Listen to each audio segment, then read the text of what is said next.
Good afternoon, and welcome to Lecture 7, The Diplomacy of World War I, which for some mysterious reason has a blue backdrop as opposed to the beige on all the other ones.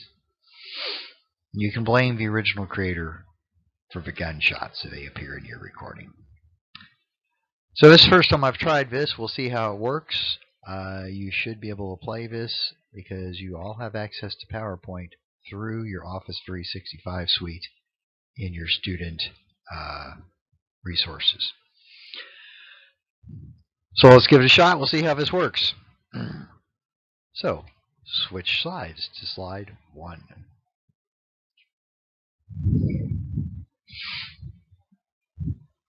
So I could spend some time talking about the outbreak of World War I. You theoretically got it in world history last year. I've taken 2 classes in World War I. I could probably do a pretty decent job. But in the interest of time, we won't. Because it is, after all, a United States history class. You can read about the outbreak in your textbook, by the way. This is in Chapter 20, starting on page 594, if you have the 9th edition. If you have the 8th edition, or an earlier edition, you can figure it out. Look for World War I. So, I could spend 20-30 minutes on this, but I won't. Okay, if you have any questions, you can always ask me. Suffice to say, the war breaks out in August of 1914. Now, about the only thing about this part of the phase of the war, which is basically a European war, is I would like you to know who's playing.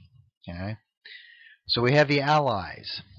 The Allies are France, Great Britain, and Russia, basically. There are some other countries involved. Italy gets into the war later. Belgium's involved. All kinds of countries are involved in this thing. But at the beginning of the crisis, it really is Great Britain, France, and Russia. Okay? The opponents are the Central Powers. Okay? The Central Powers, basically, I don't know if this mouse will show up or not on the slide, but basically Germany, Austria-Hungary, Bulgaria, and the Ottoman Empire, which is basically Turkey. And yes, there's some other countries involved in this as well. But for the purposes of this class, let's just say France, Great Britain, and Russia, because those were the original 3 that were heavily involved, versus Germany, Austria-Hungary, Bulgaria, and Turkey. Okay, but there are more countries involved in this. So war breaks out after the assassination of Archduke Franz Ferdinand, the Austrian-Hungarian Empire. Like I said, I'm not going to talk about that. You can read that in the book. Okay. But it rather quickly spreads into a major European conflict. So let's focus on the American part of this because we're trying to keep this focused. Because this is new to me. All right. So, when the war breaks out, Woodrow Wilson, who's the president, we met him in Lecture 6 about the progressives, declares that the United States desires to remain neutral in this conflict. Okay. Does this sound familiar? It's shades of what was going on between France and Great Britain back during the Washington and Adams administration. We would like to claim that we want to stay out of this. We would like to maintain friends with all sides and not get involved in it. Now, as a neutral power, we do claim that we have a right to do business, so we can make loans to countries that are at war. We can sell war materials to countries at war, as long as we're not supposed to take sides necessarily. But what's going to happen is that both people on both sides of this equation will violate our neutral shipping rights, including the British. Okay? Now, the British will launch a blockade of Germany. Now, if you look on this map here, Germany has ocean access, but it's into an area that's controlled by Great Britain. You have to get past the British to get out into the Atlantic. And it's not called the English Channel for nothing.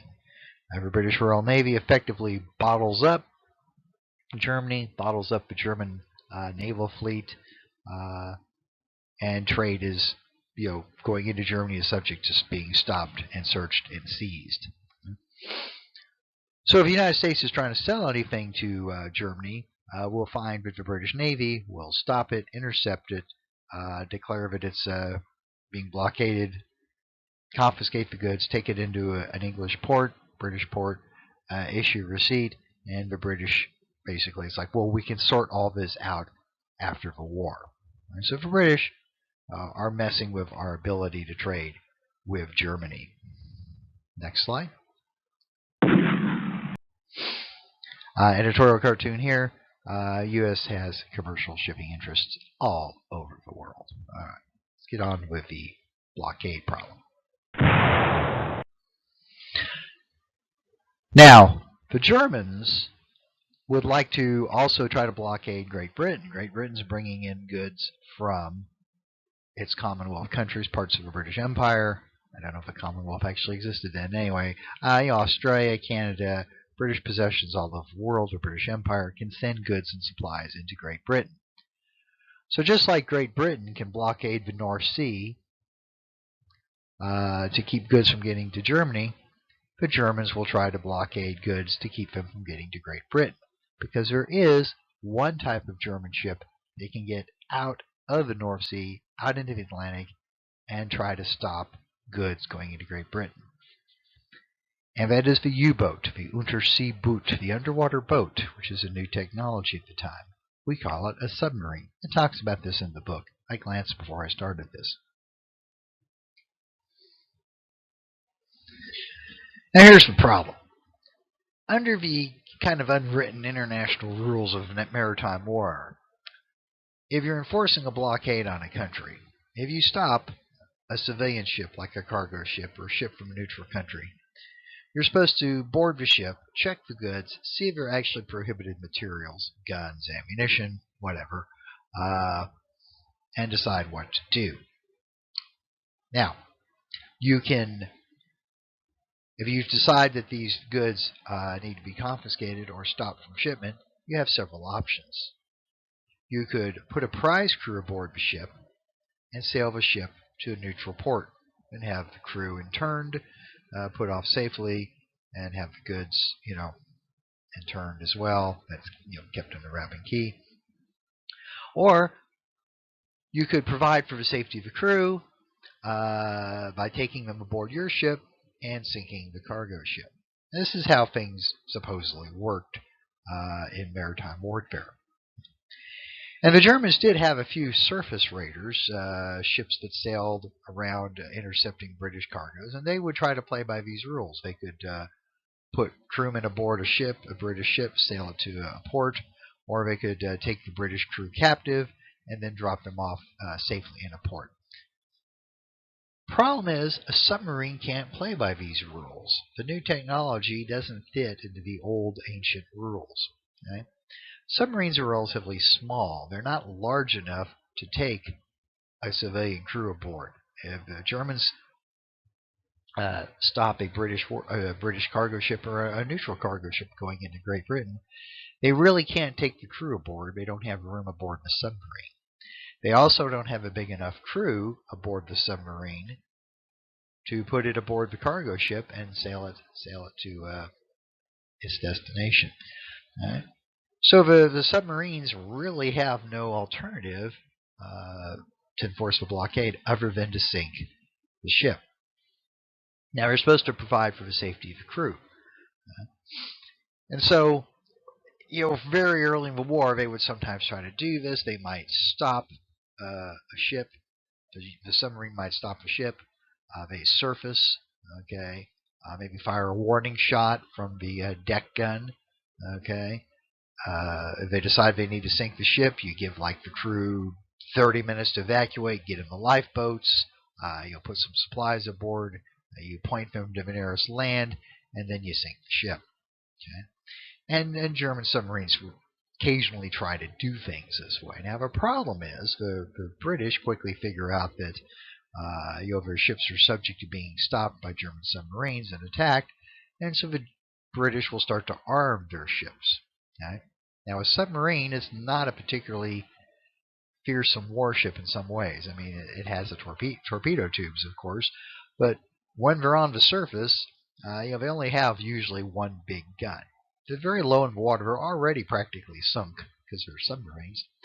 And so if a submarine surfaces off of a British cargo ship and the cargo ship has been armed with one or two cannons, pardon the interruption. It was Colin College calling with a cougar alert. Where was I?